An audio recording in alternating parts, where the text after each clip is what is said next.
Hello दोस्तों, आप सभी का स्वागत है आपका अपना यूट्यूब चैनल अध्ययन सागर में। तो आज हम लोग पढ़ने वाले हैं बिहार सामान्य ज्ञान। बिहार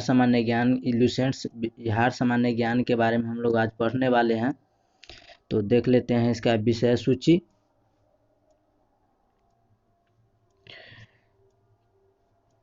फर्स्ट में दिया हुआ है बिहार का संक्षिप्त परिचय। तो फर्स्ट में बिहार से संबंधित परिचय हम करेंगे,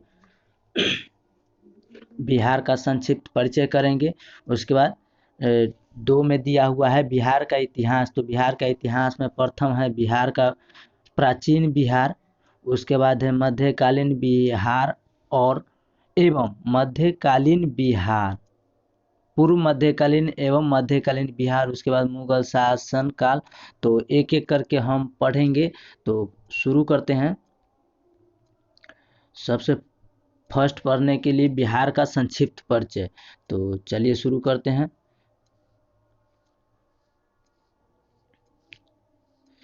बिहार का संक्षिप्त परिचय, यह है बिहार का मैप जो आप देख सकते हैं।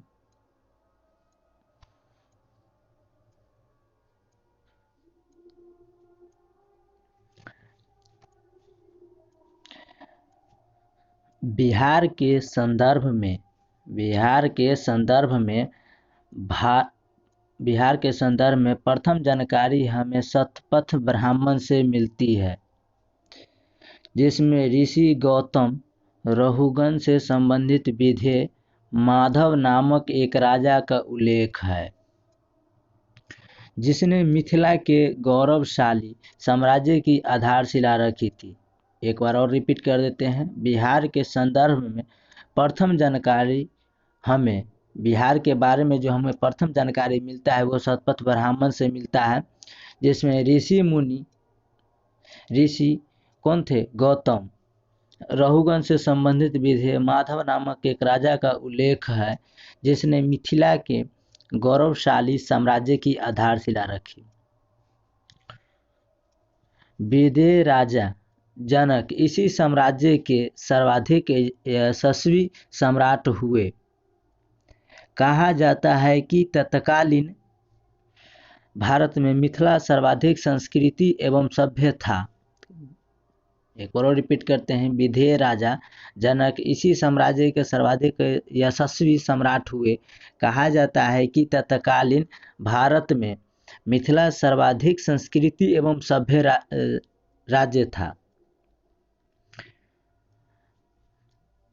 बिहार की प्राचीनता इसके नाम से ही प्रकट हो जाती है। वस्तुतः विहार शब्द विहार का तद्भव है, जिसका अर्थ है मठ, अर्थात भिक्षुओं का निवास स्थान है। बिहार की प्राचीनता इसके नाम से ही प्रकट हो जाती है। वस्तुतः बिहार शब्द विहार का तद्भव, जिसका अर्थ है मठ, अर्थात भिक्षुओं का निवास स्थान है। बिहार किसका स्थान था? तो भिक्षुओं का निवास स्थान। जो देखते हैं हम लोग, बाबा लोग अभी भी गांव में टहलते हैं। ऐसे भी ऋषि मुनियों का देश भारत को कहा जाता है। तो भारत का तो एक बिहार एक अंग है। राजनीतिक शक्ति के रूप में बिहार का उदय सर्वप्रथम मगध सम्राट बिंबिसार के शासन काल में हुआ। इसकी जानकारी हमें वैदिक साहित्य एवं बौद्ध ग्रंथों से मिलता है। ईसा पूर्व 4वीं शताब्दी में यहाँ मौर्य वंश का उदय हुआ। यानी कि ईसा पूर्व 4वीं शताब्दी में यहाँ मौर्य वंश का उदय हुआ। क्वेश्चन यहाँ से ऐसे भी पूछा जा सकता है, ईसा पूर्व 4वीं शताब्दी में यहाँ किस वंश का उदय हुआ था? तो हमारा आंसर क्या होगा? मौर्य वंश का। चलिए आगे। उदय हुआ था। चंद्रगुप्त मौर्य द्वारा स्थापित इस वंश का सर्वाधिक प्रतापी शासक सम्राट अशोक हुए। ईसा पूर्व 4वीं शताब्दी में यहाँ मौर्य वंश का उदय हुआ। चंद्रगुप्त मौर्य द्वारा स्थापित इस वंश का सर्वाधिक प्रतापी शासक सम्राट अशोक हुए। ईसवी सन 4वीं 5वीं शताब्दी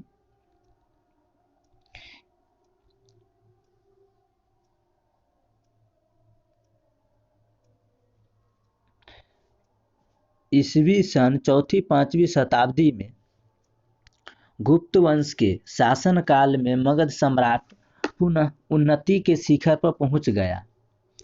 इसके पश्चात बंगाल के पाल वंश के शासकों ने 1997 ईस्वी तक यहाँ शासन किया। 12वीं से 17वीं शताब्दी तक बिहार में मुस्लिम शासन रहा। किसका शासन रहा? 12वीं से 17वीं शताब्दी तक मुस्लिम शासन रहा, जिसका व्यापक प्रभाव आज भी बिहार में सामाजिक सांस्कृतिक ताना बाना पर स्पष्ट रूप से दृष्टिगोचर होता है। एक बार और रिपीट करते हैं। 12वीं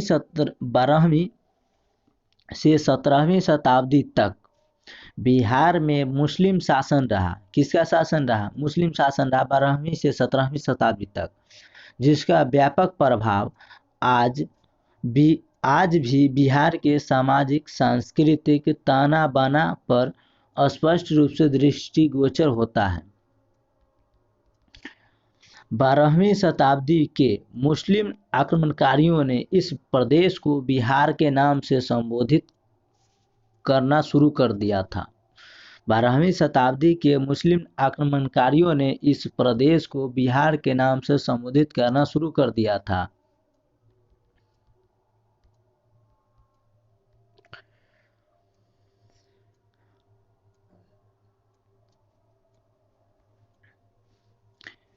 शेर शाह सूरी के समय सूबे के रूप में बिहार को नई मान्यता मिली तथा प्रशासनिक इकाई के रूप में शेर शाह सूरी के समय सूबे के रूप में बिहार को नई मान्यता मिली तथा प्रशासनिक इकाई के रूप में बिहार का स्थान अंग्रेजों के आगमन तक बना रहा। 1764 ईस्वी की बक्सर की लड़ाई में विजय होकर अंग्रेजों ने बिहार पर जो कब्जा किया वह 1947 ईस्वी में देश के आज़ाद होने तक जारी रहा।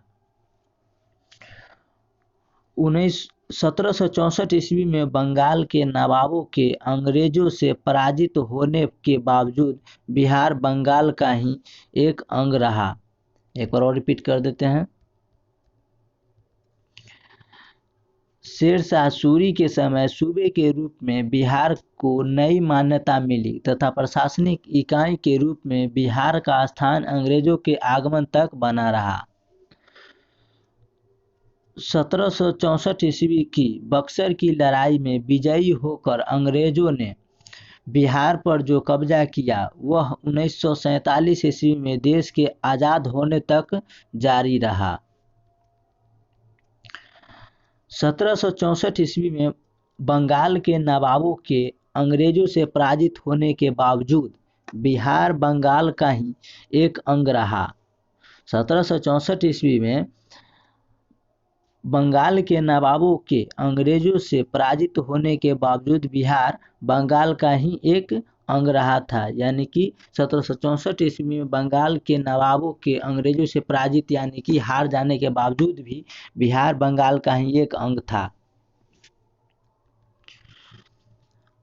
1911 ईस्वी में बिहार और उड़ीसा को संयुक्त रूप से बंगाल प्रेसिडेंसी से अलग कर एक पृथक राज्य बनाने की घोषणा की गई थी। घोषणा हुआ था कब? 1911 ईस्वी में बिहार और उड़ीसा को संयुक्त रूप से बंगाल प्रेसिडेंसी से अलग कर एक पृथक राज्य बनाने की घोषणा की गई और तदनुसार 1 अप्रैल 1912 को बंगाल का विभाजन हुआ तथा बिहार के नाम से एक पृथक राज्य का उदय हुआ, जिसका स्थापना 22 मार्च 1912 को मनाते हैं। चलिए नेक्स्ट।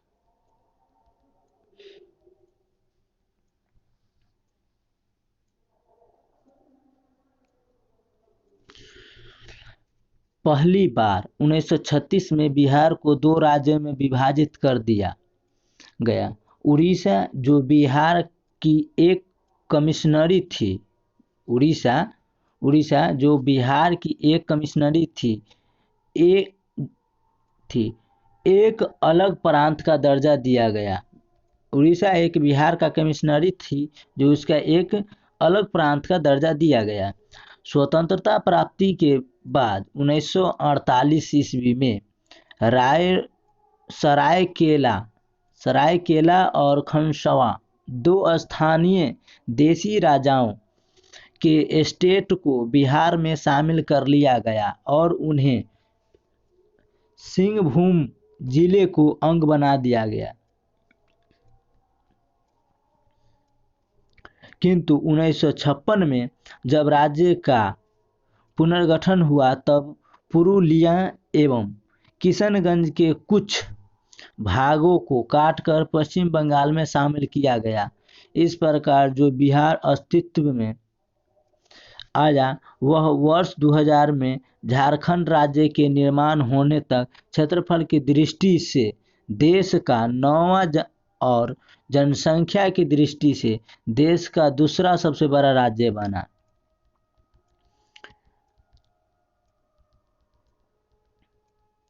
यानी 1956 में जब राज्यों को पुनर्गठन हुआ तब पुरुलिया एवं किशनगंज के कुछ भागों को काटकर पश्चिम बंगाल में शामिल किया गया। पुरुलिया एवं किशनगंज के कुछ भागों को काटकर किस में शामिल किया, यानी जोड़ दिया गया, तो बंगाल में।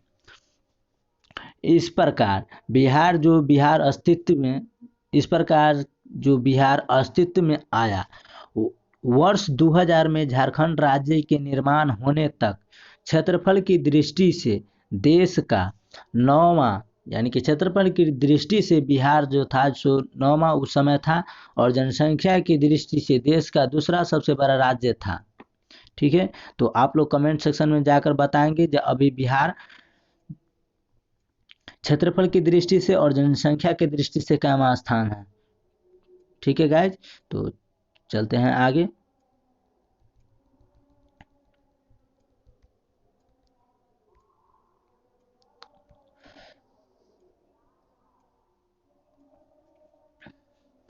दो हजार एक की जनगणना के बाद बिहार क्षेत्रफल की दृष्टि से देश का 12वां, यानी कि तेलंगाना राज्य बनने के बाद 13वां और जनसंख्या की दृष्टि से तीसरा बड़ा राज्य बना। एक बार और रिपीट करते हैं। 2001 की जनगणना के अनुसार 2001 के जनगणना के बाद बिहार की क्षेत्रफल की दृष्टि से बिहार को क्षेत्रफल की दृष्टि से देश का 12वां राज्य हो गया था। और जब 2014 में तेलंगाना राज्य, जब 2 जून 2014 को तेलंगाना राज्य जब आंध्र प्रदेश से टूट कर बना तो इसकी जनसंख्या से तीसरा स्थान बिहार का था भारत में। तो इसका नामकरण को पढ़ लेते हैं और इसकी स्थापना को।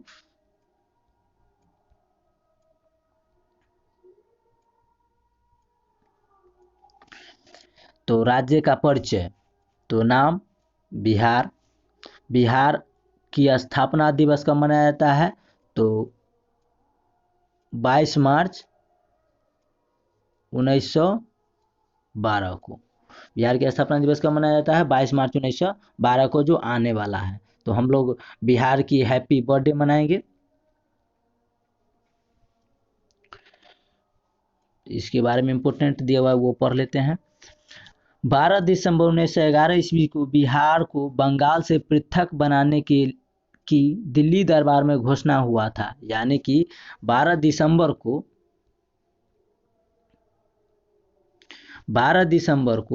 1911 ईस्वी को बिहार को बंगाल से यानी अलग राज्य बनाने के लिए दिल्ली दरबार में घोषणा हुई थी। घोषणा हुआ था कब, 12 दिसंबर 1911 ईस्वी को बिहार को बंगाल से अलग करने के लिए। और 22 मार्च 1912 ईस्वी को बिहार उड़ीसा सहित प्रांत के गठन की विधिवत घोषणा अधिसूचना जारी किया गया था। कब, 22 मार्च 1912 ईस्वी को बिहार उड़ीसा सहित बिहार को प्रांत के गठन की विधिवत घोषणा अधिसूचना जारी की गई। इसीलिए 22 मार्च को बिहार राज्य का स्थापना दिवस मनाया जाता है। बंगाल प्रेसिडेंसी से अलग बिहार ने प्रांत के रूप में प्रांत के रूप में 1 अप्रैल 1912 ईस्वी से कार्य शुरू किया। एक बार और रिपीट करते हैं। बंगाल प्रेसिडेंसी से अलग बिहार ने, यानी कि बंगाल प्रेसिडेंसी से अलग बिहार ने प्रांत के रूप में 1 अप्रैल 1912 से कार्य शुरू किया। 28 मार्च 1936 को बिहार के अलग विधान परिषद के गठन का आदेश हुआ। कब? 28 मार्च 1936 को बिहार के लिए अलग विधान परिषद के गठन का आदेश हुआ। क्वेश्चन पूछा जा सकता है, बिहार के अलग विधान परिषद के लिए गठन कब पारित हुआ था, कब हुआ था? तो 28 मार्च 1936 को बिहार के लिए अलग विधान परिषद के गठन का आदेश हुआ था। अभी बिहार के विधान परिषद कौन है? तो अभी बिहार के विधान परिषद, आप लोग कमेंट सेक्शन में जाते हुए बताएंगे कि अभी बिहार के विधान परिषद कौन है। और 1 अप्रैल 1936 को बिहार एवं उड़ीसा दोनों अलग राज्य के रूप में अस्तित्व में आए। और 1 अप्रैल 1936 को बिहार एवं उड़ीसा दोनों अलग राज्य के रूप में अस्तित्व में आए। यानी 2000 में झारखंड अलग हुआ, 2000 में झारखंड अलग हुआ, और 1 अप्रैल 1936 ईस्वी को बिहार एवं उड़ीसा दोनों अलग राज्य के रूप में अस्तित्व में आया था। चलिए इसके बारे में पढ़ लेते हैं आगे। राजधानी, बिहार की राजधानी क्या है? पटना। उच्च न्यायालय कहाँ है? पटना। राजकीय भाषा इसका क्या है? तो फर्स्ट है हिंदी, उर्दू। उर्दू द्वितीय राजकीय भाषा है और फर्स्ट राजकीय भाषा क्या है? तो हिंदी है। राजकीय इसका वृक्ष क्या है? तो पीपल है। राजकीय पुष्प क्या है? यानी फ्लावर, तो गेंदा है। और राजकीय पशु क्या है? तो बैल है, इंग्लिश में ऑक्स कहते हैं। और पीपल को, गेंदा को मैरीगोल्ड कहते हैं। और बैल है राजकीय पशु 2013 ईस्वी से। और पहले क्या था? तो पहले वृक्ष था। यानी ऐसा पूछा जा सकता है क्वेश्चन, जो बिहार का सबसे प्रथम राजकीय पशु कौन था? तो वृक्ष था। और 2013 उसके बाद बैल, जो कब से? 2013 से राजकीय पशु घोषित किया गया। और राजकीय पक्षी तो गौराया, इंग्लिश में स्पैरो कहते हैं। पहले नक्ता या नीलकंठ था। तो यहाँ भी क्वेश्चन पूछा जा सकता है कि बिहार के सर्वप्रथम राजकीय पक्षी कौन था? तो नक्ता या नीलकंठ था। दोनों में से कोई ऑप्शन दे देगा, और नहीं तो दोनों भी रहेगा। और अभी वर्तमान में क्या है? तो गौराया, जिसको इंग्लिश में स्पैरो कहते हैं। अक्षीय विस्तार कितना है? तो 24 डिग्री 20:10 से 27 डिग्री 31:15 उत्तरी अक्षांश है, उत्तरी अक्षांश है। और देशांतरीय विस्तार कितना है? तो 83 डिग्री 19:50 से 88 डिग्री 17:40 पूर्वी देशांतर है। और क्षेत्रफल, यानी कि यह कितना दूर में फैला हुआ है बिहार? तो 94,163 वर्ग किलोमीटर में फैला हुआ है। कितना है? तो 94,163 वर्ग किलोमीटर में फैला हुआ है। तो ये इम्पोर्टेंट हो जाता है। और इसकी चौहद्दी, यानी कि लंबाई उत्तर से दक्षिण क्या है? तो इसकी लंबाई उत्तर से दक्षिण क्या है? तो 345 किलोमीटर, यानी कि 3 में 1 जोड़ेंगे तो गिनती में ही देखते हैं। 3 के बाद क्या आता है? 4, 4 के बाद क्या आता है? तो 5। तो 1 2 छोड़ देंगे और 3 4 5 है, यानी कि 3 कदम चलेंगे तो उत्तर से दक्षिण। और चौड़ाई इसकी पूर्व से पश्चिम कितना है? तो 4 8 3। तो यहाँ वहाँ पर ही सीरियल चले से 3 4 5 से। और चौड़ाई इसको है तो 4 में 4 के 2 से गुना करेंगे तो 8, और 8 में 5 घटा देंगे तो क्या होगा? 3। तो यानी कि 4 8 3, यानी कि 483 किलोमीटर है। चलिए नेक्स्ट क्वेश्चन आगे पढ़ते हैं।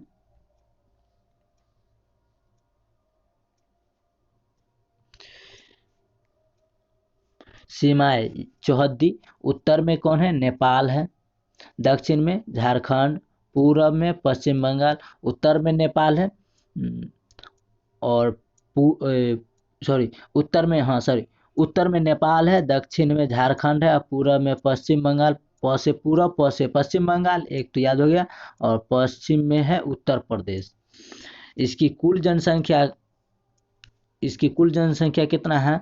10,40,99,452। इसकी जनसंख्या, ये इंपॉर्टेंट हो जाता है एग्जाम के लिए। एग्जाम की व्यू से। इसकी जनसंख्या कितना है, 10,40,99,452। और पुरुष की जनसंख्या ये टोटली है पुरुष और महिला की, और सिर्फ पुरुष की देखा जाए अलग तो 5,42,78,157 है। और अलग फिर महिला को देखा जाए तो महिला की जनसंख्या है 4,98,21,295। ऐसे भी हम लोग याद रख सकते हैं, 5 करोड़ है पुरुष की और 4 करोड़ है महिला की, यानी कि 1 करोड़ कम।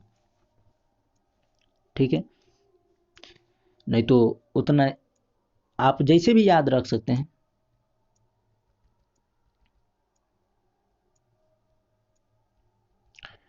आगे है नगरीय जनसंख्या प्रतिशत में, यानी कि कौन सा नगर में कितना जनसंख्या है परसेंटेज के अनुसार से। ठीक है, तो 11.3 यानी कि 11.3% जो है सो नगरीय जनसंख्या में है। ग्रामीण जनसंख्या में देखा जाए तो परसेंटेज के ही अनुसार तो 88.7% यानी कि 88.7% है। और जनसंख्या वृद्धि दर यानी कि 2001 से 2011 तक कितना वृद्धि हुआ है, तो 25.4% की वृद्धि हुई है 2001 के और 2011 के बीच में, यानी कि 25.4% की वृद्धि हुआ है। और इसकी जनसंख्या घनत्व देखा जाए तो 1,000 यानी 1106 व्यक्ति प्रति वर्ग किलोमीटर में, यानी कि 1 किलोमीटर के दायरे में 1106 व्यक्ति का निवास है। और लिंगानुपात के अनुसार देखा जाए स्त्री पुरुष का अनुपात तो 998 महिला 998 महिला पर 998 महिला 1,000 पुरुष के मुकाबले है। ठीक है, साक्षरता दर जो काफ़ी कम है। और साक्षरता दर आयु 7 साल से ऊपर वाले के बच्चों को, तो 7 साल से ऊपर वाले बच्चों को देखा जाए तो बिहार में टोटली मेल फीमेल यानी कि महिला और पुरुष का परसेंटेज देखा जाए तो 61.80% यानी कि दशमलव के बाद 80 नहीं बोला जाता है, एक एक अंक बोला जाता है, तो 61.80% है।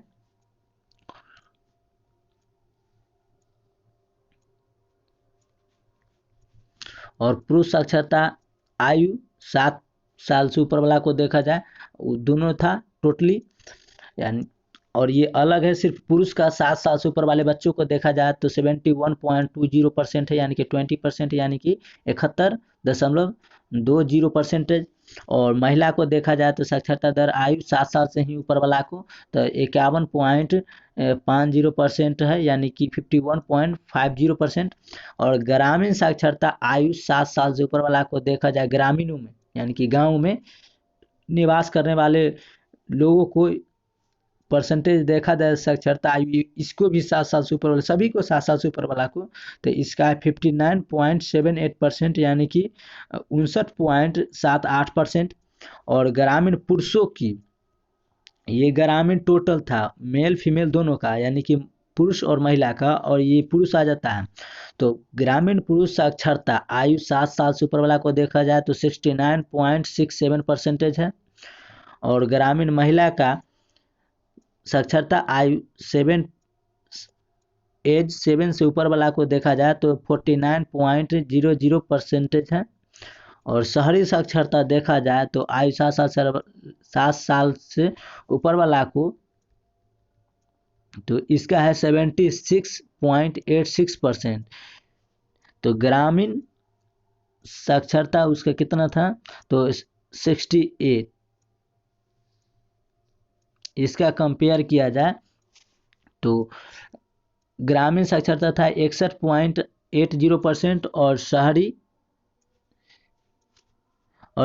आयु 7 साल वाला को देखा जाए तो 76.80% है, यानी कि शहरी के मुकाबले ग्रामीण के मुकाबले शहरी में परसेंटेज कुछ ज़्यादा है। तो शहर में कुछ पढ़ने लिखने पर ज़्यादा ही फोकस करते हैं और गाँव में लोग अभी भी थोड़ा सा काम पर ज़्यादा फोकस करते हैं। तो आगे है शहरी पुरुष, शहरी साक्षरता आयु हो गया मर्द पुरुष मिलाकर, सॉरी महिला पुरुष मिलाकर 76.86% है, यानी कि 76.86% है। और अगर पुरुष की आयु अलग अलग बात किया जाए तो पुरुष की साक्षरता आयु है 82.56%, यानी कि 82.56%।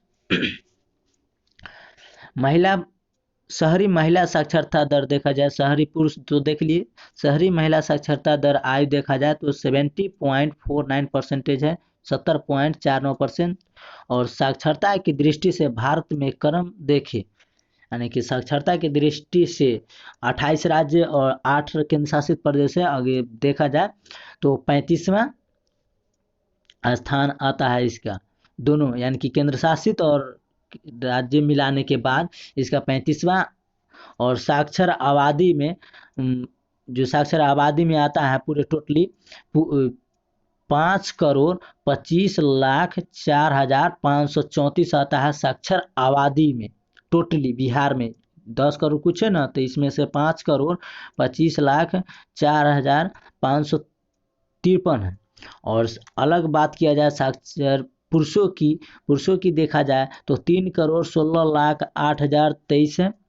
और साक्षर महिलाओं की देखा जाए तो 2,08,96,533। तो देखते हैं कि महिला और पुरुष के कंपेयर करते हैं तो 1 करोड़ की फासला होता है बीच में, तो ऐसे भी याद रख सकते हैं।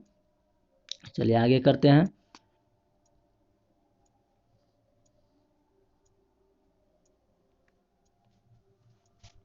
नगरीय समूह की संख्या कितना है, यानी कि बिहार में नगरीय समूह की संख्या कितना है तो 14, यानी कि 14। 1 लाख से अधिक जनसंख्या वाले नगरों की संख्या कितना है, यानी कि 1 लाख से अधिक जनसंख्या जहाँ रहते हैं उससे अधिक रहने वालों की नगरों की संख्या है कि नगर कैगो है, जहाँ 1 लाख से अधिक जनसंख्या रहता है तो 26 है, यानी कि 26। और महानगरों की संख्या, यानी कि महानगर उसी को बोलते हैं जहाँ 1 लाख से भी अधिक जनसंख्या निवास करते हैं, उसे महानगरों की संख्या क्या है तो पटना, जो बिहार की राजधानी है।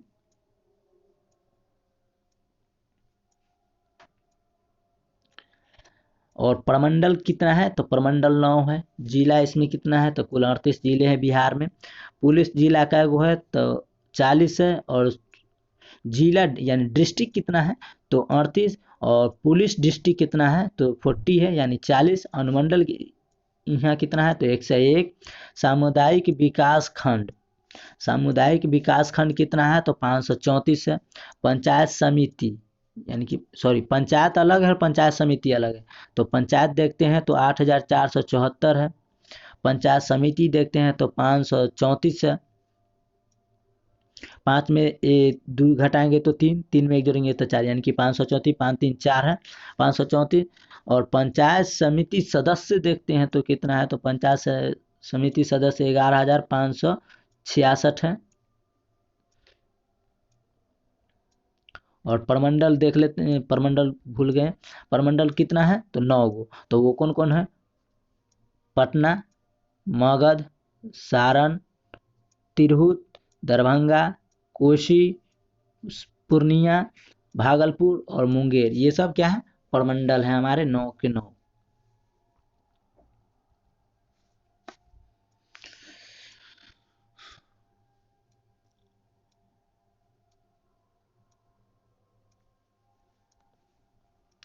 पंचायत समिति सदस्य देख लिए 11,566।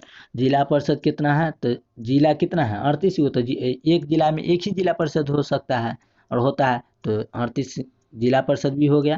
तो जिला परिषद सदस्य का वो है तो जिला परिषद सदस्य जो है तो 1162 है। कितना है 1162।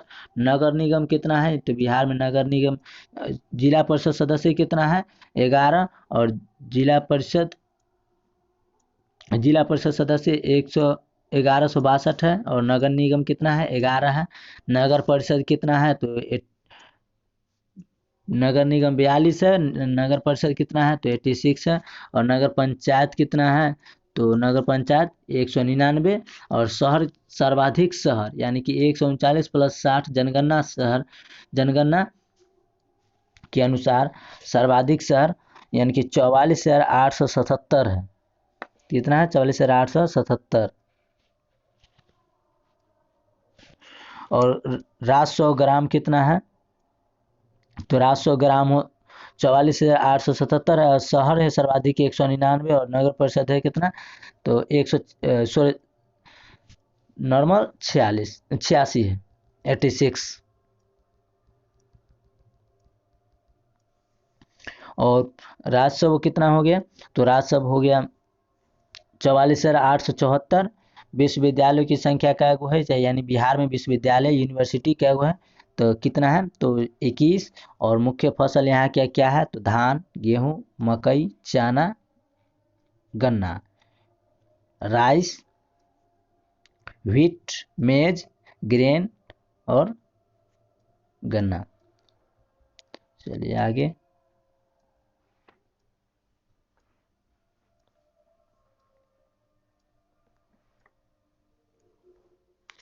बिहार सामान्य ज्ञान हम लोग पढ़ रहे हैं लुसेंट का, पूरी किताब टॉप क्लियर करेंगे।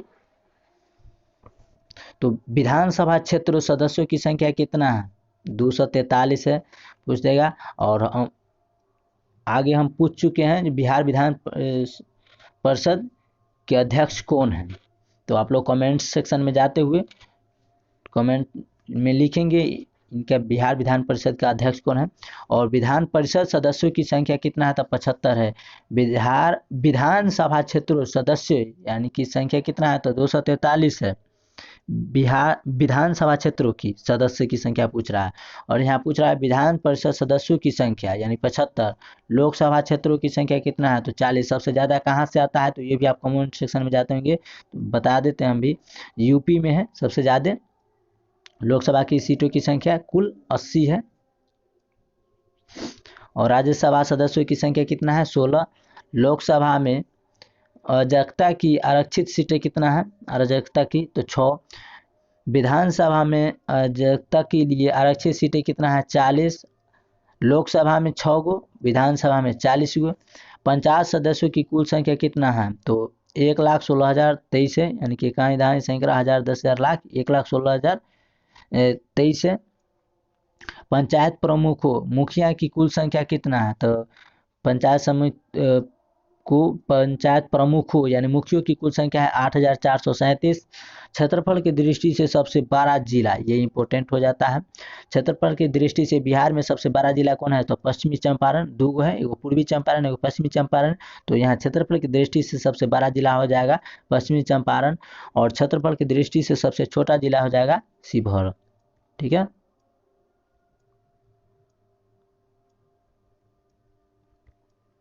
चलिए आगे बढ़ते हैं।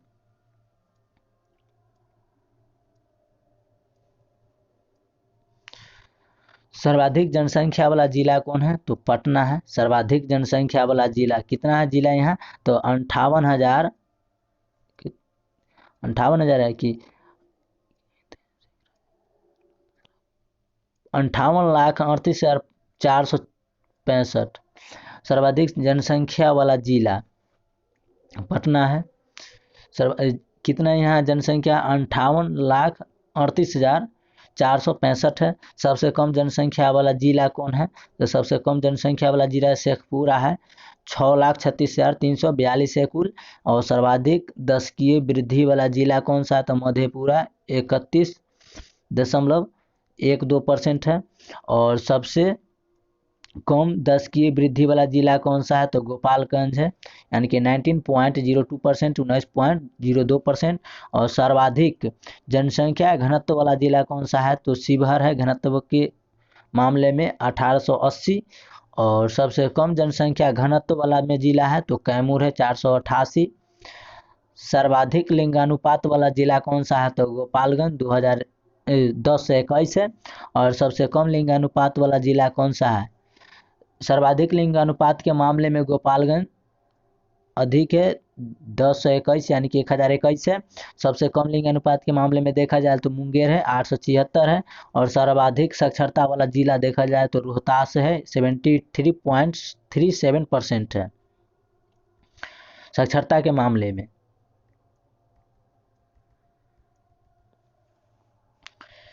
और सबसे कम साक्षरता के मामले में भी जिला देखा जाए तो पूर्णिया है, 51.08%।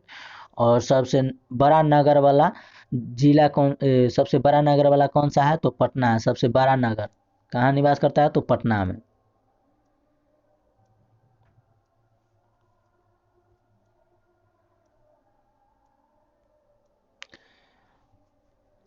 और क्षेत्रफल की दृष्टि से बिहार का देश में स्थान कहाँ है? तो क्षेत्रफल की दृष्टि से तेलंगाना को, यानी कि 2 जून 2014 को, 2 जून 2014 से पहले बिहार का क्षेत्रफल की दृष्टि से 12वां स्थान था। लेकिन तेलंगाना आंध्र प्रदेश से टूटकर बनने के 2 जून 2014 के बनने के बाद इसका स्थान बिहार का 13वां स्थान हो गया है।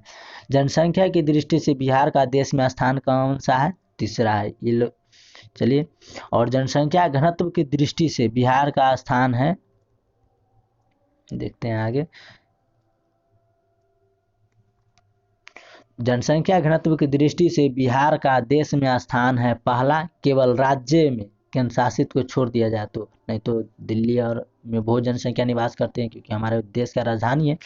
छठा राज्य एवं केंद्र शासित प्रदेशों में, और छठा आता है उसके राज्य और केंद्र शासित को मिला दिया जाए तब जनसंख्या की दृष्टि घनत्व की दृष्टि से बिहार को छठा आता है। और सिर्फ राज्य को बात किया जाए तो ये घनत्व में तो पहला है, और राज्य और केंद्र शासित यूटी को मिला दिया जाए तो छठा आता है घनत्व के मामले में। सर्वाधिक वर्षा वाला जिला कौन सा है? तो किशनगंज में सर्वाधिक वर्षा होती है। सबसे कम वर्षा वाला जिला कौन सा है? तो औरंगाबाद। सर्वाधिक गर्म जिला कौन सा है? तो गया में सबसे अधिक गर्मी पड़ता है। जहाँ गर्म अधिक पड़ेगा वहाँ ठंड भी ज़्यादा होगा, तो सर्वाधिक ठंडा वाला जिला गया ही है। सबसे बड़ी सिंचाई परियोजना कहाँ है? तो गंडक परियोजना है। गंडक नदी से अधिक सिंचाई होता है। और राष्ट्रीय राजमार्गों की लंबाई कितना है? तो 3734.38, यानी कि 3734.38 किलोमीटर है राष्ट्रीय राजमार्गों की लंबाई। और जलवायु क्या है? तो मानसूनी है यहाँ बिहार की। और औसत वर्षा कितना होता है? 1054 मिमी। कुल वन क्षेत्र क्या है यहाँ? कुल वनों की क्षेत्र कितना है? तो 6,22,000 हेक्टेयर, यानी कि परसेंटेज में बोले तो 6.65% है। और शुद्ध बोया गया क्षेत्र, शुद्ध शुद्ध बोया गया क्षेत्र क्या है? तो 53.32 लाख हेक्टेयर, यानी कि परसेंटेज में देखिए इसको तो 57% है, यानी कि 53.32 लाख हेक्टेयर, यानी कि 57% है।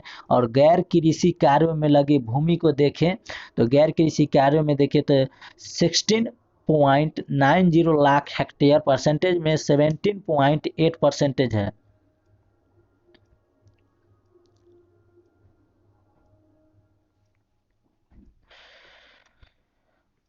गैर कृषि कार्यों में लगी भूमि कितना है? तो 16.90 लाख हेक्टेयर है, और परसेंटेज में 17.8% है। और ऊसर और गैर कृषि योग्य भूमि को देखें तो 4.32 लाख हेक्टेयर, परसेंटेज में 4.6% है। और अस्थाई चारागाह को देखा जाए तो 15,780 हेक्टेयर है, परसेंटेज में 0.2% में आता है। और विविध पेड़ एवं बगीचा वाला को देखा जाए तो 2,43,980 हेक्टेयर, यानी कि 10% में देखते हैं तो 2.6% हो जो होता है। कृषि योग्य बंजर भूमि को देखते हैं तो कृषि योग्य बंजर भूमि 45,380 हेक्टेयर, परसेंटेज में इसको देखते हैं तो 0.5% होता है। और चालू प्रति भूमि को देखते हैं तो 8,57,620 हेक्टेयर है, परसेंटेज इसका 9.2, यानी कि 9.2% है। और अन्य प्रति भूमि जो प्रति रह जाता है उसको परसेंटेज देखते हैं, जो बिहार में प्रति खेतों में तो उस भूमि है तो उसको देखते हैं तो 1,22,000 हेक्टेयर, यानी कि परसेंटेज में 1.3% ऐसा भूमि है जो प्रति रहता है बिहार में। उपयुक्त आंकड़े 2011 जनगणना के अनुसार है ये सब, ठीक है। तो अभी तक तो जनगणना हुआ नहीं, और जनगणना कितने साल पर होता है तो आप लोग ये कमेंट सेक्शन में जाते हुए बताएंगे कि जनगणना कितने साल पर होता है। कोरोना के कारण अभी तक जनगणना नहीं हुआ है, और ध्यान देते हैं सही से, सिस्टम में पूरा गड़बड़े है। तो चलिए देखते हैं बिहार का इतिहास।